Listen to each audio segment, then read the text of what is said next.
Everyone, मैं रमनदीप कौर आपका स्वागत करती हूँ आपके अपने इस चैनल लुक फॉर नॉलेज में। तो आज हम स्टार्ट करने जा रहे हैं पॉलिनोमियल। ये जो चैप्टर है वो आपके 10th और 9th दोनों ही क्लासेस के लिए काफी इंपॉर्टेंट चैप्टर है। इसमें से 3 और 4 मार्क्स के क्वेश्चंस आपको एग्जाम में देखने को मिलते हैं। तो चलिए स्टार्ट करते हैं, नोट फर्दर डिले।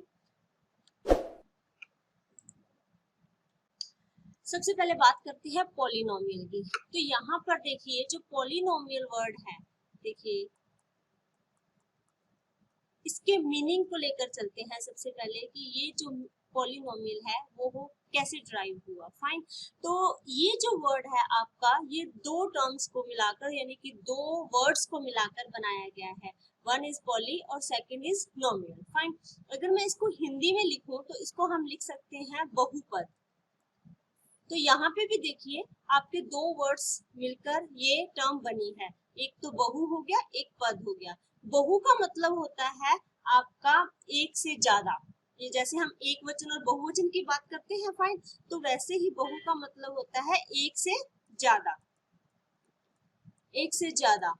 और जो पद होता है इसका मतलब होता है टुकड़े।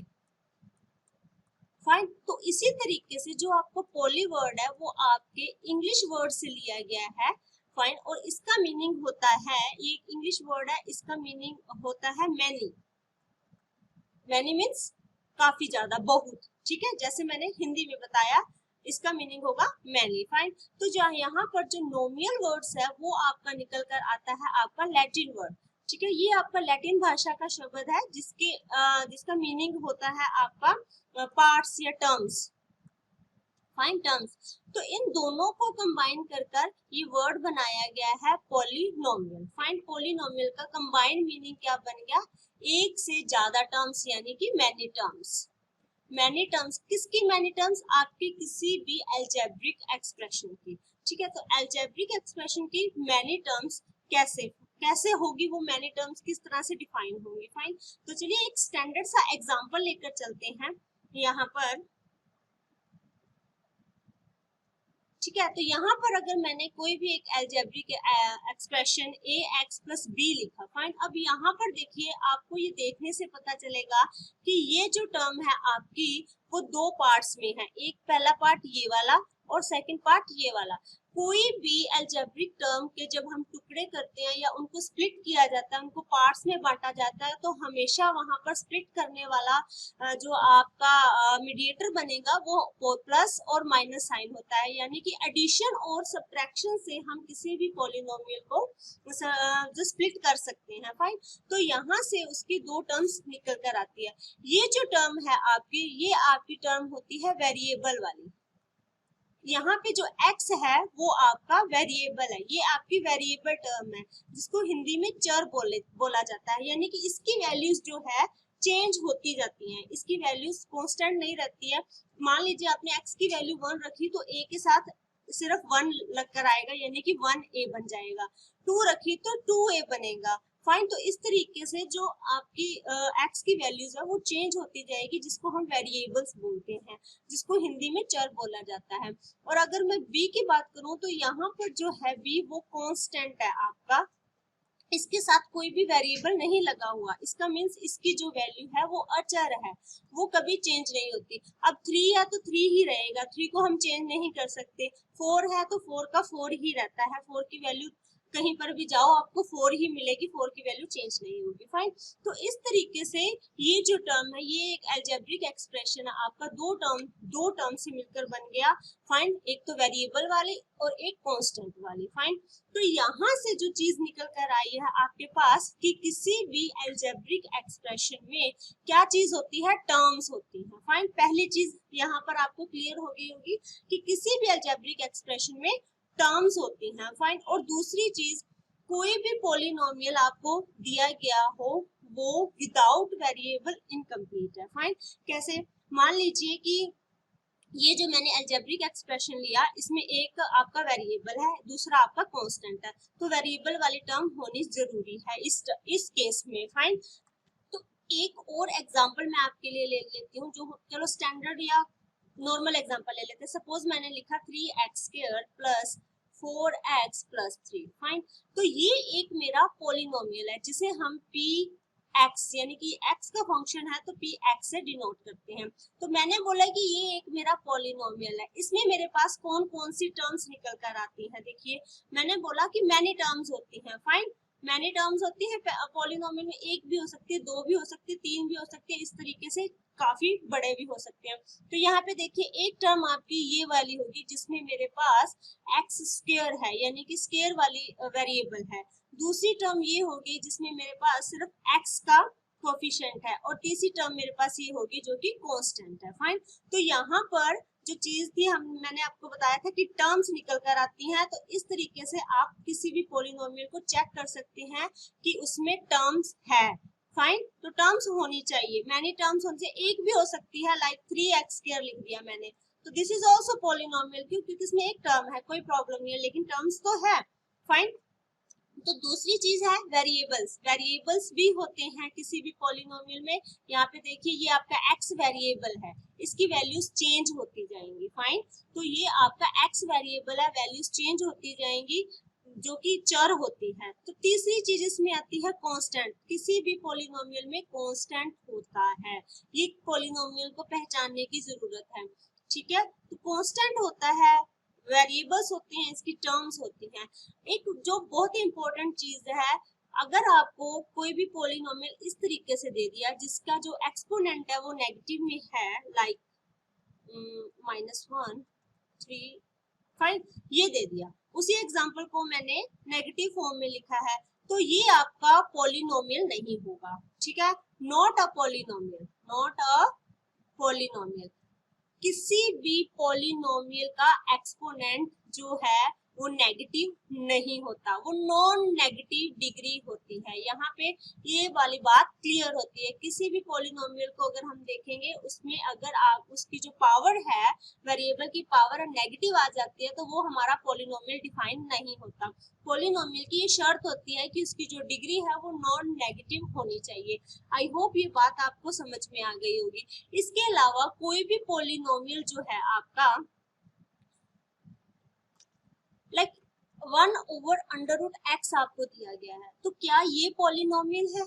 नहीं, ये भी हमारा पॉलिनोमियल नहीं है। तो यहाँ से एक और शर्त निकल कर आती है कि कोई भी पॉलिनोमियल पे जो ऐसे रूट वगैरह आएगा या आपका डिवाइड में होगा तो वो पॉलिनोमियल नहीं होता है, फाइन। यानी कि जो उसका एक्सपोनेंट बनना चाहिए वो आपका पॉजिटिव होना चाहिए और एक प्रॉपर वैल्यू होनी चाहिए, ठीक है, होल वैल्यू, होल नंबर होना चाहिए, फाइन, तभी वो आपका पॉलिनोमियल निकल कर आता है, ठीक है। और एक चीज जो है वो यहाँ पे एक बार स्पेस बनाते हैं, जो निकल कर आती है, अभी हमने टर्म्स, वेरिएबल्स, कांस्टेंट और नॉन नेगेटिव डिग्री की बात की, फाइन। अभी जो मैं आपको बताने जा रही हूँ वो भी इम्पोर्टेंट है। कोई भी पॉलिनोमियल है जो उसका ऑर्डर बहुत मैटर करता है, आपका ऑर्डर उसका या तो असेंडिंग ऑर्डर होगा या डिसेंडिंग ऑर्डर होगा। कोई भी ऐसा पॉलिनोमियल आप नहीं लिख सकते जिसका कोई ऑर्डर ना हो, फाइन। जैसे कि अगर आपको इस तरीके से कोई भी वैल्यू दे रखी है, तो यहाँ पे देखिए,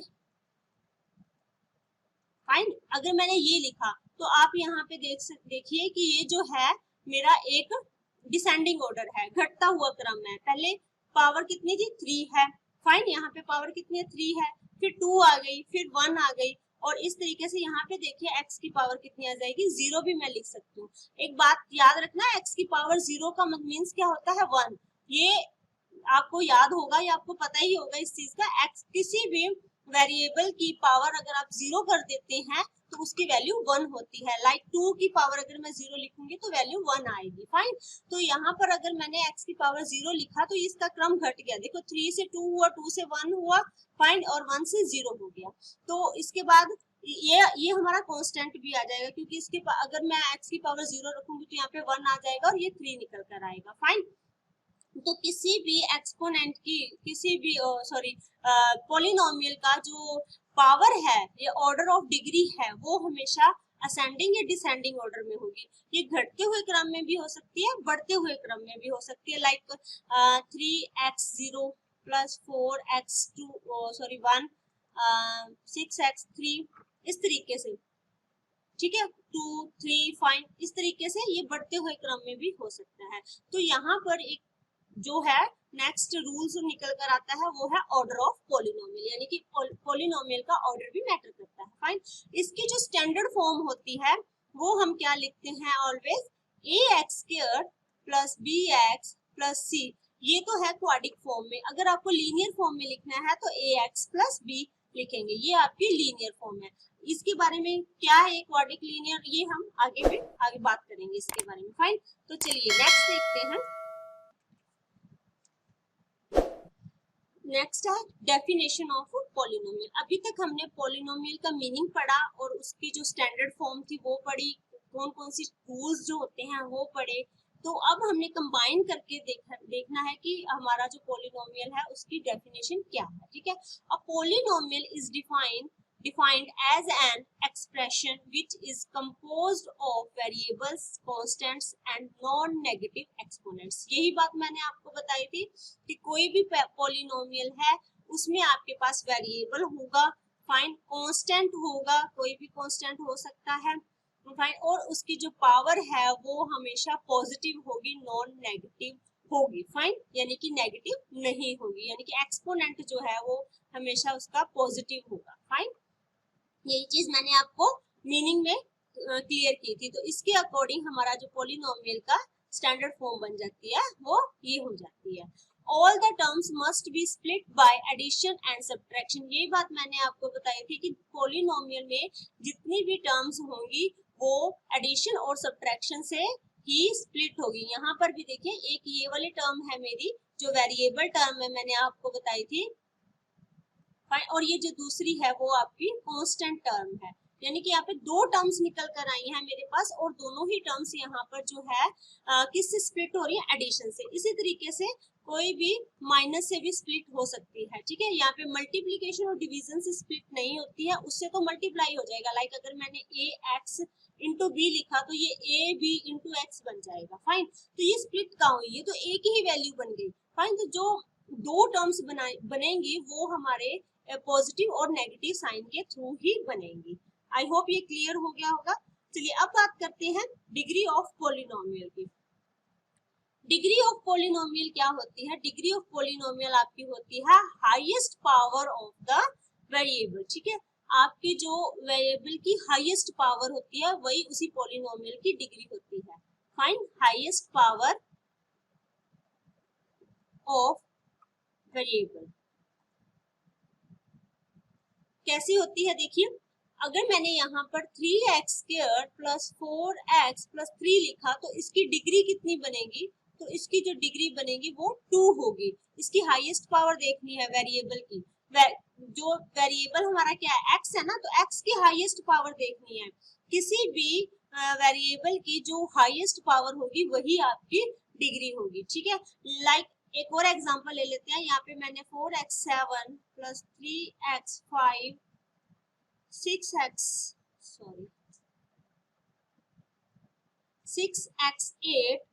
एंड 3x0 लिखा। फाइन, तो ये मेरा एक पॉलिनोमियल है, इसे मैं रीअरेंज कर सकती हूँ इंक्रीजिंग और डिक्रीजिंग ऑर्डर में। लाइक इसे हम जैसे 6x8 यहाँ आ जाएगा, 4x7 यहाँ आ जाएगा, प्लस 3x5 प्लस 3x0।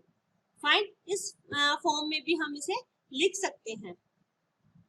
तो यहाँ पर हमारे पास जो डिग्री निकल कर आई है वो हमारी क्या हो जाएगी, 8 हो जाएगी। डिग्री 8 कैसे होगी, क्योंकि यहाँ पे हाईएस्ट पावर कितनी है आपकी, 8 है। आई होप डिग्री का कॉन्सेप्ट क्लियर हो गया होगा। ये बहुत इजी सा है, बस हाईएस्ट पावर आपको पॉलिनोमियल की चेक करनी है, वही उसकी डिग्री होती है। फाइन, तो नेक्स्ट देखते हैं टाइप्स ऑफ पॉलिनोमियल। फाइन, तो अब हम बात करते हैं किस तरह के होते हैं, कितने तरह के होते हैं, कौन कौन से होते हैं। फाइन, तो सबसे पहले हमने इसे जो स्प्लिट किया है बेसिस ऑन द टर्म्स पर और डिग्रीज पर, मैंने दो पार्ट्स में इसे डिवाइड किया है। फाइन, तो बेसिस और टर्म्स में देखते हैं क्या है, मोनोनोमियल। फर्स्ट पार्ट है मोनो का मतलब क्या होता है, मोनो का मतलब होता है वन, मोनो का मतलब होता है वन। फाइन, यानी कि एक, यानी कि जिसमें एक पद हो। आपका नोमियल का मीन्स मैंने आपको क्लियर कर दिया, पद यानी कि पार्ट या टर्म जिसमें एक टर्म हो, यानी कि मोनोनोमियल का मतलब हो गया वन टर्म। तो वन टर्म किस में होती है, ठीक है, वो सारे क्या हो जाएंगे आपके मोनोनोमियल। जैसे कि एग्जांपल लेते हैं, फाइन यहाँ पे मैंने ले लिया 2x, सिर्फ 2x, px is equal to 2x, तो ये एक मेरा मोनोनोमियल है। अगर मैं लिखूं px is equal to 2, that is also monomial. One term तो है ना, टर्म कौन कौन सी होनी चाहिए, या तो वेरिएबल होना चाहिए या आपका कांस्टेंट होना चाहिए। फाइन, आपकी जो उसकी एक्सपोनेंट है वो आपका नॉन नेगेटिव होना चाहिए। तो टर्म्स, वन टर्म जिसमें सिर्फ एक टर्म है, टर्म्स का कैसे पता चलता है, पॉजिटिव और नेगेटिव साइन से, कि कितनी टर्म्स है, कितनी कितनी बार उसमें पॉजिटिव नेगेटिव आया, साइन आया, उतनी उसकी टर्म्स हो गई। फाइन, तो मोनोनोमियल मींस जिसमें एक टर्म होती है, 2 हो गया, 2x हो गया, माइनस का 5x स्क्वायर हो गया, एंड 6x 7 हो गया, तो एक एक टर्म आ गई। फाइन, कांस्टेंट भी आ सकता है, लाइक 4x हो गया सिर्फ, और 7 हो गया सिर्फ। फाइन, ये सारे आपके क्या हो जाते हैं, मोनोनोमियल। अब बात करते हैं बाइनोमियल की। ठीक है, तो बाई का मीन्स क्या होता है, बाई का मीन्स होता है आपका 2, इसका मीन्स होता है 2। तो नोमियल्स का मीन्स हो गया टर्म, यानी कि 2 प्लस टर्म्स, यानी कि 2 टर्म्स होने चाहिए।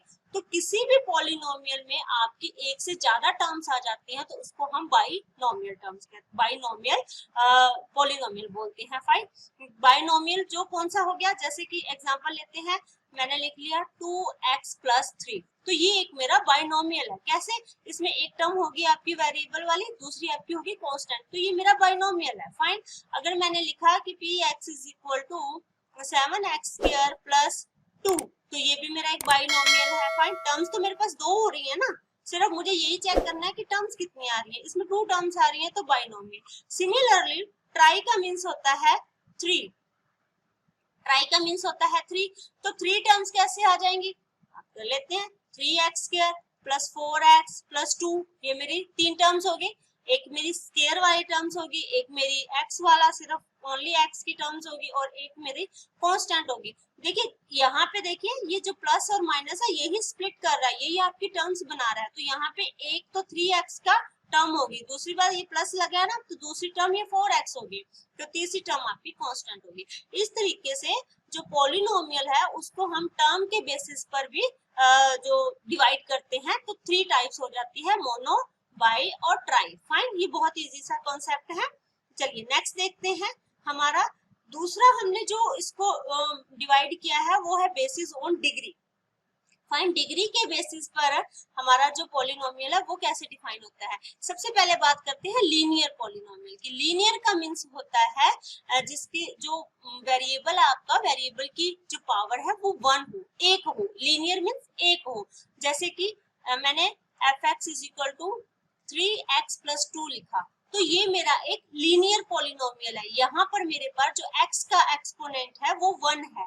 फाइंड, एक पावर है, हाईएस्ट डिग्री जो है वो एक है। किसी भी पॉलिनोमियल की जो डिग्री अगर एक होगी वही उसका लीनियर पॉलिनोमियल होगा। फाइंड, 1 डिग्री वाले को हम लीनियर पॉलिनोमियल बोलते हैं। सेकंड है क्वाड्रेटिक।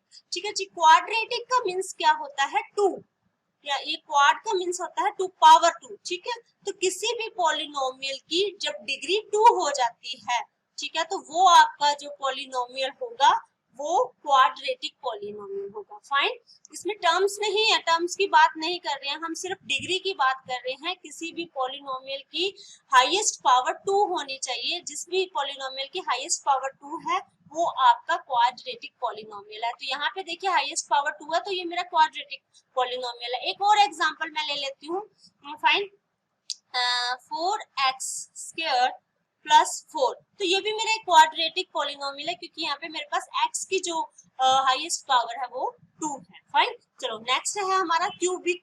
क्यूबिक का मीन्स यानी कि पावर कितनी होनी चाहिए यहाँ पर, यानी कि डिग्री कितनी होनी चाहिए, वो 3 होनी चाहिए। यहाँ पे डिग्री कितनी है हमारी, 2 है। ये जो हाईएस्ट पावर होती है वो आपकी डिग्री होती है, हमने पिछले लेक्चर में पिछली स्लाइड में पढ़ा है। यहाँ पे जो 1 है तो ये इसकी डिग्री है। फाइन, इसकी डिग्री कितनी है, 1। लीनियर में डिग्री कितनी होनी चाहिए, 1। क्वाड्रेटिक में डिग्री कितनी होनी चाहिए 2, क्यूबिक में 3, ठीक है। यानी कि highest power of the x, highest power of variable अगर आपकी 3 है तो वो आपका क्यूबिक पॉलिनोमियल हो जाता है। कोई भी एग्जांपल आप लिख सकते हैं, 3x का क्यूब ले लीजिए प्लस 4x² ले लीजिए एंड 2 ले लीजिए, फाइन। तो ये आपका एक क्यूबिक पॉलिनोमियल बन जाता है। I hope types of polynomial clear हो गए होंगे आपके। तो नेक्स्ट चलते हैं, हमारी आगे बात करते हैं जीरोस की, जीरो ऑफ द पॉलिनोमियल। देखिए ये जो चैप्टर है वो 9th और 10th दोनों ही क्लासेस के लिए इम्पोर्टेंट है। तो ये बेसिक जो है वो दोनों ही क्लासेस के स्टूडेंट्स के लिए काफी इम्पोर्टेंस रखता है। तो आप इसे क्लियर कर लीजिए यहाँ पर अपने सारे डाउट्स, ठीक है। तो चलो जीरोस की बात करते हैं। जीरो ऑफ द पॉलिनोमियल क्या है? सबसे पहले बात करते हैं जीरो ऑफ लीनियर पॉलिनोमियल की। फाइन, अभी मैंने बात की, अभी मैंने आपको पीछे बताया था हमारा लीनियर पॉलिनोमियल कौन सा होता है, ठीक है। यहाँ पे लिखते हैं, ये मैंने अगर स्टैंडर्ड फॉर्म लिखनी हो तो this is my linear polynomial. Fine, standard form है जिसमें हमारे पास जो डिग्री है, degree of variable, highest degree, highest power of variable कितनी होनी चाहिए 1 होनी चाहिए, यानी कि डिग्री 1 होनी चाहिए। तो उसके जीरो कितने होंगे? जो जीरोस होते हैं आपके वो डिपेंड करता है आपकी डिग्री पर। फाइन, जितनी ज्यादा आपकी डिग्री होगी उतने ही ज्यादा आपके जीरोस होंगे। यहाँ पर देखिए, यहाँ पर जो मेरा वेरिएबल है उसकी जो हाईएस्ट पावर है वो कितनी है 1 है, ठीक है। Highest power means degree, degree means आपकी जीरोस। जितनी आपकी डिग्री होगी उतने ही आपके जीरोस होंगे। अगर लीनियर पॉलिनोमियल की मैं बात करूं तो यहाँ पर जीरोस कितने होंगे 1 0 होगा यहाँ पर सिर्फ, क्योंकि इसकी जो डिग्री है वो 1 है, इसकी जो हाईएस्ट पावर है वो 1 है। तो जिसकी डिग्री जितनी होगी उतना ही उसके जीरोस होंगे। अगर हम बात करें क्वाड्रेटिक की, ठीक है, तो क्वाड्रेटिक पॉलिनोमियल हमारे पास क्या होता है, ये मेरा क्वाड्रेटिक पॉलिनोमियल है। तो यहाँ पर मेरे पास हाईएस्ट पावर कितनी है, यानी कि डिग्री कितनी है यहाँ पर मेरे पास, वो है हमारी 2। तो इसके जो जीरोस बनेंगे, जो जीरोस होंगे वो कितने होंगे, इसके जीरोस 2 होंगे। तो ये बात क्लियर हो जाती है यहाँ पर कि जितनी ज्यादा उसकी पावर होगी उतने ही उसके जीरोस निकल कर आएंगे। जीरोस का मतलब होगा जो आपके एक्स की वैल्यूज, सिंपली अगर मैं आपको सिंपल भाषा में बताऊं तो एक्स की वैल्यूज कितनी निकल कर आएंगी यहाँ पर। फाइन, यहाँ पर एक्स की वैल्यू 2 निकल कर आएंगी, ये हमारी क्वाड्रेटिक इक्वेशन बनेगी। जहां पर हमारी लीनियर इक्वेशन बनती है वहां पर उसकी डिग्री 1 होती है, तो उसकी जो जीरो निकल कर आएगी वो 1 निकल कर आएगी। वो कैसे निकलेगी वो भी मैं आपको आगे क्लियर करूंगी। फाइन, तो क्यूबिक में ऑब्वियसली नाम से ही क्लियर हो जाता है, कितनी आएगी 3 आएगी, क्यों, क्योंकि क्यूब में 3 डिग्री होती है किसी भी पॉलिनोमियल की।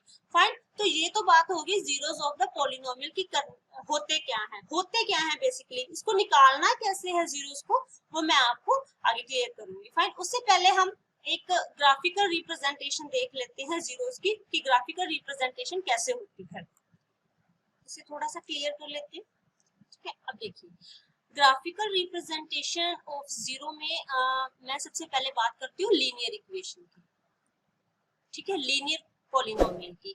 ये मेरे पास एक ग्राफ है, इस तरीके से होता है। फाइन, लीनियर इक्वेशन हमारी क्या होती है, अगर मैं यहाँ पर कोई एक एग्जांपल ले लेती हूँ। फाइन, यानी कि अगर मैं लिखूँ यहाँ पर कोई एग्जांपल, या 2x + 3 सपोज कीजिए कि ये मैंने एक आपकी बुक का एग्जांपल लिया 2x + 3। फाइन, ये मेरा एक पॉलिनोमियल है। तो यहाँ पर मुझे x की वैल्यूज फाइंड आउट करनी है। फाइन, x की वैल्यूज मैं कैसे फाइंड आउट करूंगी, इसे मैंने x मान लिया, इसे आप y भी मान सकते हो। देखिए हमने ग्राफ पे रिप्रेजेंट करना है, ग्राफ पर या तो x एक्सिस होता है या y एक्सिस होता है। फाइन, तो इसे हमने y मान लिया। फाइन, ये मेरा एक पॉलिनोमियल है। तो हमने क्या करना है, x की वैल्यूज निकालनी है, ठीक है। x की वैल्यूज कैसे आएगी, ये मैंने x लिया, ये y लिया। फाइन, ये हमने 9th क्लास में हम ये करते हैं। फाइन, तो कैसे करते हैं हम, यहाँ पे x हमारा वेरिएबल है, x की वैल्यूज आप अपनी मर्जी से कुछ भी पुट करते जाइए, ठीक है। जैसे कि 1 है, ये 2 है, ये 3 है, ये 4 है, इस तरीके से होते हैं। फाइन, इसी तरीके से ऊपर 1 2 3 -1 -2 -3। फाइन, तो यहाँ पर देखिए सपोज कीजिए कि मैंने x की वैल्यू जो है वो 1 पुट की पहले केस में। जब मैंने x की वैल्यू 1 पुट की यहाँ पर, तो मेरे पास y की वैल्यू क्या निकल कर आई?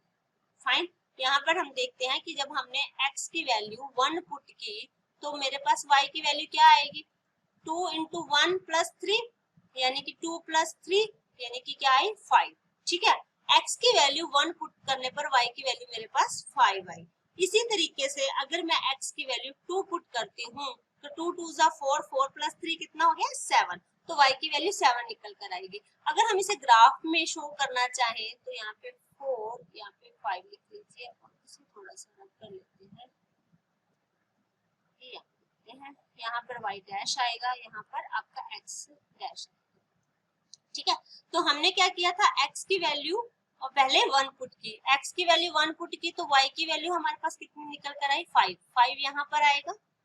ठीक है, जब हमने x की वैल्यू 2 पुट की तो y हमारे पास कितना निकल कर आएगा? 6 और ये हमने कर लिया 7, तो यहाँ पर कहीं पर 7 निकल कर आएगा।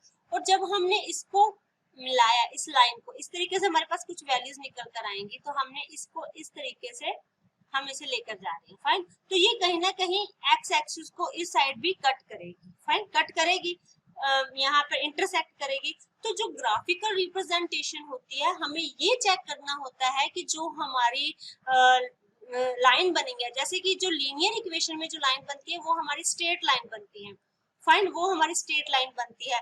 क्वाड्रिक में हमारे पास क्या निकल कर आता है? पैराबोला निकल कर आता है। जब ये मैं आपको ग्राफ में बनाकर भी शो कर दूंगी। फाइन, तो देखिए जो लीनियर इक्वेशन होती है उसका जो ग्राफिकल रिप्रेजेंटेशन होता है वो एक स्ट्रेट लाइन निकल कर आती है। आप निकाल कर भी देख सकते हैं, ऐसे 2-4 एग्जांपल्स अपनी तरफ से ले लीजिए और इस तरह से x की वैल्यूज पुट कीजिए और y की वैल्यूज आपके पास निकल कर आएंगी, तो वो एक स्ट्रेट लाइन आएगी। देखिए ये इस तरीके से एक स्ट्रेट लाइन बनेगी और ये कहीं ना कहीं यहाँ पर x एक्सिस को भी जाकर कट करेगी। तो जो ग्राफिकल रिप्रेजेंटेशन में जीरोस को देखते हैं तो हमें ये देखना होता है कि हमारी जो लाइन है, स्ट्रेट लाइन है, वो हमारे x एक्सिस को कितने पॉइंट्स पर कट करती है। लाइक यहाँ पर हमारे मान लीजिए कि यहाँ पर कट कर रही है x एक्सिस को, तो यहाँ पर जीरोस की वैल्यूज कितनी आएगी? 1 आएगी। एक पॉइंट पर कट किया तो एक वैल्यू।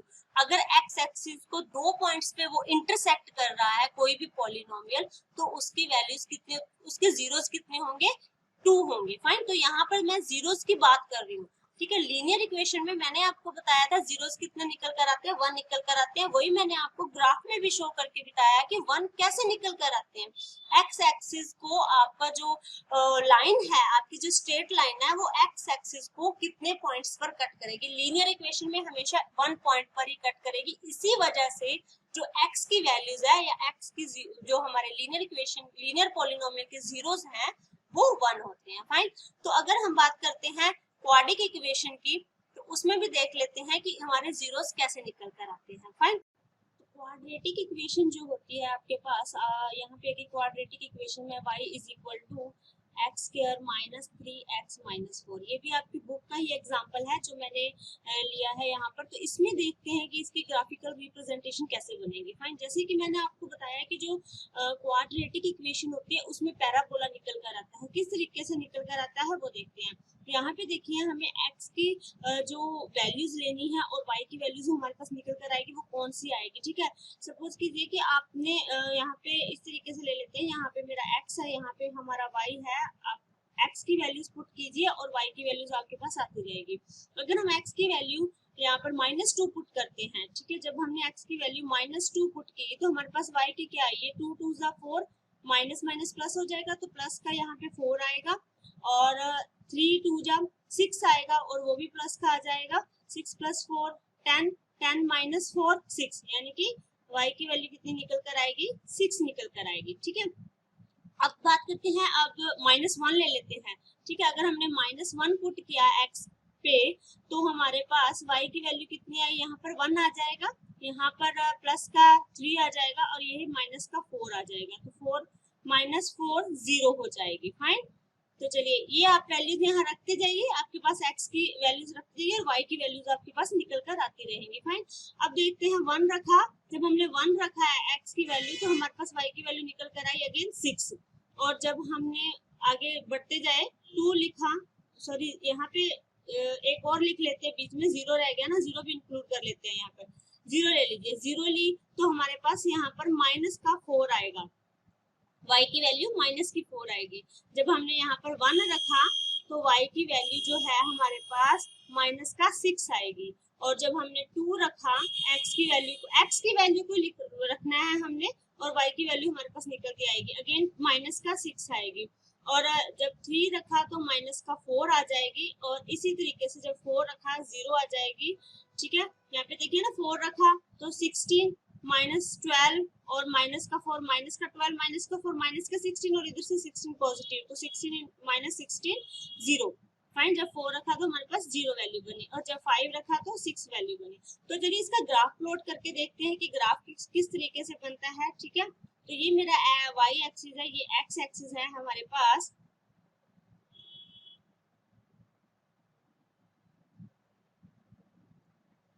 ठीक है, तो ये पॉइंट हमारा 0 0 होता है। फाइन, इसके ऊपर नंबर लाइन इधर 1 होंगे, 2 3 4 5 6 7 और सो ऑन। ठीक है, तो यहाँ पे -1 -2 -3 इधर सारे नेगेटिव वैल्यूज होती हैं, ये आपको पता है।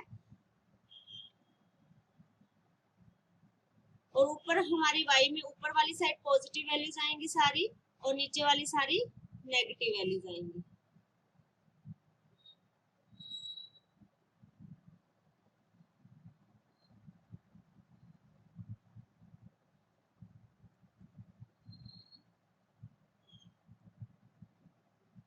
ठीक है, तो चलिए इसका ग्राफ प्लॉट करते हैं, कैसे बनेगा। जब हमारे पास देखिए x की वैल्यू -2 थी, तो x की वैल्यू -2 यहाँ पर आएगी, तो उस केस में y की वैल्यू हमारे पास 6 आई थी। ठीक है, तो ऊपर जाएगा ये वैल्यू।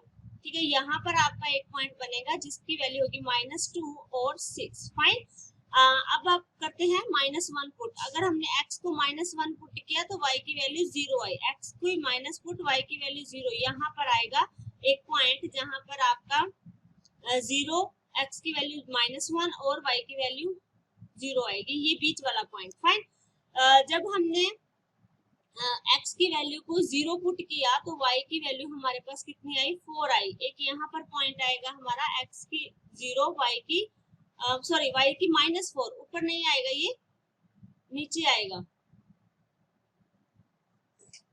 -4 यहाँ पर। ठीक है, तो 0 x की और y की -4। जब हमने x की वैल्यू 1 पुट की यहाँ पर, तो y की वैल्यू भी हमारे पास नेगेटिव आई नीचे, तो नियर अबाउट यहाँ पर जो है एक पॉइंट निकल कर आएगा। यहाँ पर जो आएगा वो पॉइंट आएगा आपका, कौन सा बनेगा, ये 1 और -6। फाइन, और उसके बाद हमने 2 पुट किया। जब हमने x की वैल्यू को 2 पुट किया तो y की वैल्यू अगेन हमारे पास -6 आई, तो ये यहाँ पर आएगा एक पॉइंट उसी के पैरेलल में। ठीक है, तो ये 2 और ये -6। जब हमने 3 पुट किया तो हमारे पास जो y की वैल्यू है वो -4 आई, यहाँ पर ये -4 है, ये 3 है हमारा पॉइंट। ठीक है, तो यहाँ पर ऑलमोस्ट जब हम इसे ग्राफ पे प्लॉट करते हैं ना एग्जैक्टली, तो बिल्कुल परफेक्ट ग्राफ बनता है हमारा। जैसे कि यहाँ पे मेरे पास लाइंस तो आगे पीछे, नंबर्स भी आगे पीछे हो जाते हैं। फाइन, लेकिन हम जब इसे ग्राफ पर रिप्रेजेंट करेंगे तो आपके पास, क्योंकि कॉलम्स बने होते हैं और बॉक्सेस होते हैं, वो एग्जैक्ट डिस्टेंस पर होते हैं, तो उससे हमारा जो है एग्जैक्ट पैराबोला बनता है। फाइन, तो ये 3 और -4 बन जाएगा। जब हमने 4 पुट किया x की वैल्यू, तो y की वैल्यू 0 निकल कर आई, तो ये यहाँ पर एक पॉइंट बनेगा जहाँ पर 4 और 0 की वैल्यू होगी। फाइन, जब 5 पुट किया तो अगेन यहाँ पर वैल्यू पहुंच जाएगी, 5 यहाँ पर है ऑलमोस्ट। ठीक है, तो 5 और ये 6। फाइन, तो इस तरीके से जो है वो हमारे नंबर्स आएंगे, इस तरीके से जो हमारे x और y की कोऑर्डिनेट्स निकल कर आएंगे। अब हमने क्या करना है, इन्हें मिलाना है। ठीक है, इन्हें मिलाना है। यहाँ पे है था ना आपका जो y की वैल्यू, सॉरी x की -1 और y की 0, इस पॉइंट पे आएगी। ठीक है, अब इसे चलो कोई बात नहीं, जस्ट अ सेक। ठीक है, एक बार मैं फिर से ये ग्राफ जो है वो प्लॉट कर दूं।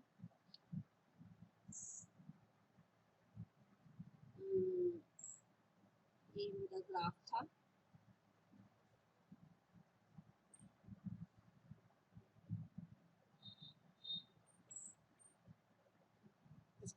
चलिए, ठीक है, तो अब हमने इन पॉइंट्स को क्या करना है, मिलाना है। ठीक है, तो यहाँ से देखिए ये यहाँ से चलता हुआ ये पहले इस पॉइंट पर मिलेगा, फिर हमें नेगेटिव वाली नीचे वाली साइड में जाना है।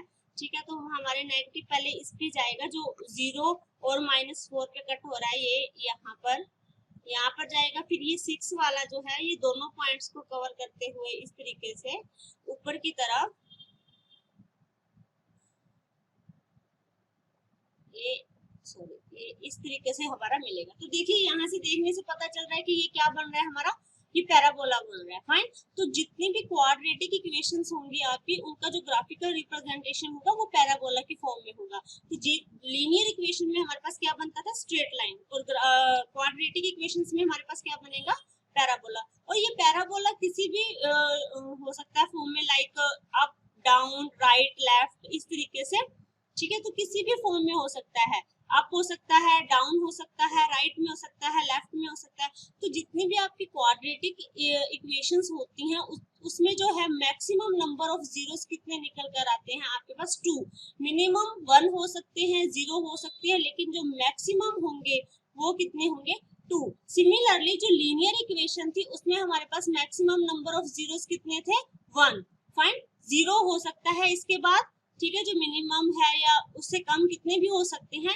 जो मैक्सिमम होते हैं आपके पास वो आपकी हाईएस्ट पावर जो होती है, जो आपकी डिग्री होती है इक्वेशन की, उस पे बेस्ड होता है, वही आपकी मैक्सिमम नंबर ऑफ जीरोस होती है। फाइन, कम हो सकती हैं, 1 भी हो सकता है, 0 भी हो सकता है, लेकिन 2 से ज्यादा नहीं होंगे। सिमिलरली जब हम क्यूबिक की बात करते हैं तो क्यूबिक में आपके पास जो मैक्सिमम नंबर ऑफ जीरोस निकल कर आती हैं वो 3 आती हैं।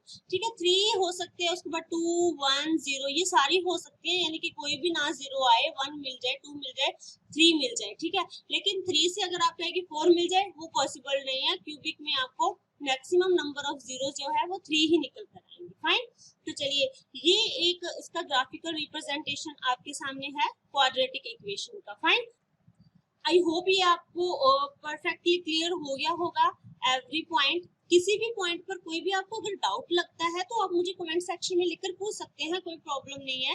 आपके मैं सारे कमेंट्स पढ़ूंगी और उसका रिप्लाई भी डेफिनेटली करूंगी। फाइन, आई होप ये आपको ग्राफिकल रिप्रेजेंटेशन और जीरो वाला जो कॉन्सेप्ट था वो क्लियरली समझ आ गया होगा। तो आज का जो लेक्चर है वो यहीं तक। हम जो करेंगे हमारी एक्सरसाइजेस कवर करेंगे। फाइन, एक्सरसाइज देखेंगे 2.1 2.2 और आगे वाली सारी एक्सरसाइज करेंगे, और उनके बेसिस पर अगर बीच में कोई भी और पॉइंट आता है वो भी मैं आपको साथ साथ एक्सरसाइज के साथ क्लियर करती जाऊंगी। फाइन, तब तक आप इस वीडियो को अगर नहीं समझ आ रही एक बार रिवाइंड करके जरूर देखिएगा। ठीक है, और पूरी वीडियो जरूर देखिए अंत तक, और वीडियो को अगर अच्छी लगी हो तो लाइक कीजिएगा, शेयर कीजिए अपने दोस्तों के साथ। फाइन, और सब्सक्राइब करना मत भूलिए। ठीक है, और बेल आइकन पर क्लिक जरूर कीजिए, इससे आपको मेरी हर आने वाली नई वीडियो का जो नोटिफिकेशन है वो सबसे पहले मिलेगा। फाइन, तो ठीक है, तब तक चलते हैं आप, तब तक आप इसे रिवाइज कीजिए और अपना ख्याल रखिए, घर पे रहिए, सेफ रहिए, टेक केयर।